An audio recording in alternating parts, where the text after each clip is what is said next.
is I work for Scotia McLeod and Catalyst Market Expansion.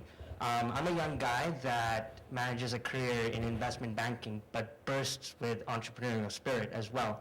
I like both avenues. In fact, I love both avenues. What do you have in terms of advice for a guy like me that likes to educate and constant, never-ending improvement? What do you want to do?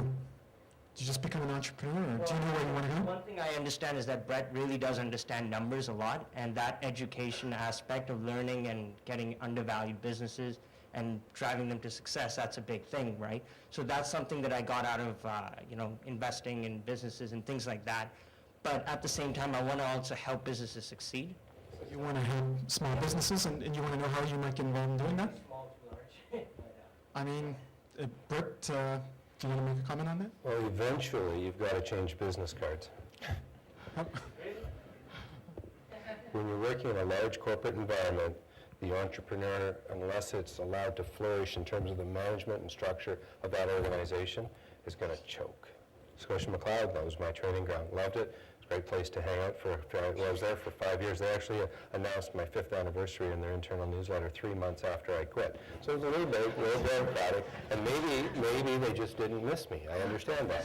But there comes a point in time where, and often someone with a more entrepreneurial drive is going to migrate to an organization that suits their skills and interests more, and that might mean a GMP or a more independent boutique, and that's just the natural evolution of in the investment banking arena.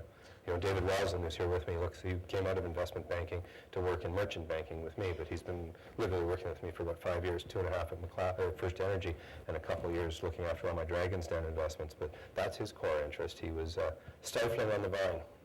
And that was in an organization as small as First Energy, 150 people doing 150 million a year. Not a small company.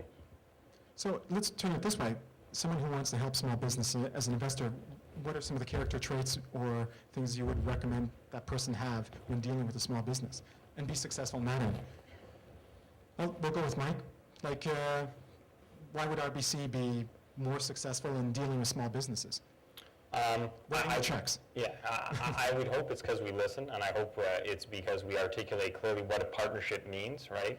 And I'll go back to, it is a partnership. We will invest, we are looking for investment, but the key is hopefully we're good listeners, and hopefully we've learned how to listen. So, Gloria, what do you look for if you're looking at an investor or a financial advisor for your business? Is there anything? You spoke about working for a corporation and being on the cusp of wanting to get into something, your own business, and I was there. I was working for, it's about wanting security. Yes, you want that security blanket around you, but it's also that opportunity to take the risk. You're there, you just want that leap, you want that right opportunity, you want to make sure that when you get involved in your own business, you're doing the right thing. It's a confidence to know that you're doing the right thing.